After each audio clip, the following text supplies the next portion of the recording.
No bedroom's complete without some bedside tables. I'm going to transform this empty space next to the bed with some classic contemporary design.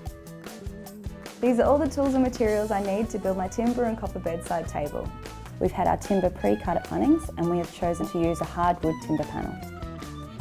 Once I've determined the dimensions of my table, I can cut my legs to length. I need 4 copper legs, so I'm going to use my first one to determine the length of my next 3. Now that I've cut my leg lengths, I need to cut my support frame. This is my tabletop and I want it to have a lip, so we need to cut the frame short enough so that the legs sit under. The secret to using a pipe cutter is to not over tighten it. As you go around, tighten it a little bit every time. This allows for a cleaner cut. I'm now going to cut my base length. Remember when cutting your support pieces that you need to allow for the elbows in the measurements.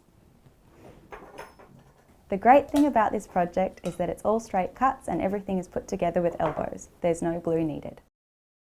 This is our crimper. It looks a lot like a set of bolt cutters. What it does is applies pressure to the join, which means we don't need glue. The arms extend out, which means we have better leverage and it makes it easier to do. I'm going to grab Andy to give us a hand, so make sure that nothing wobbles while I crimp it. This one here is our crimped one. There is now a line which is set to seal. We're now ready to join our frame together and attach it to our tabletop. Last thing we need to do is crimp the 2 legs together. And there you have it, that's the framework for our table. As you can see, our joins are beautiful and clean because we haven't had to use any glue and it was nice and easy.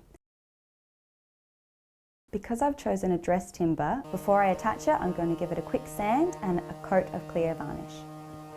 I've chosen a water-based varnish as it won't discolour the timber and will bring out the grain, complementing the copper.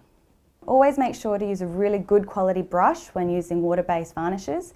This is because you don't want to overwork the varnish and this will leave a nicer finish.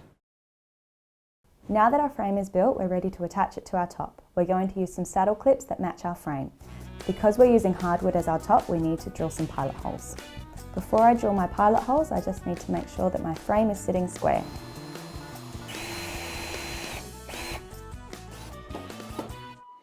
And there you have it, 1 copper bedside table.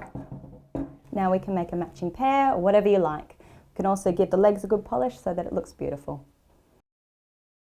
Our pair of bedside tables are now complete and dressed to suit the space, and don't they look gorgeous? But remember, these aren't just bedside tables, you can use them wherever you like, next to a chair or up against a wall. The contemporary, simplistic design suits most spaces and just look gorgeous.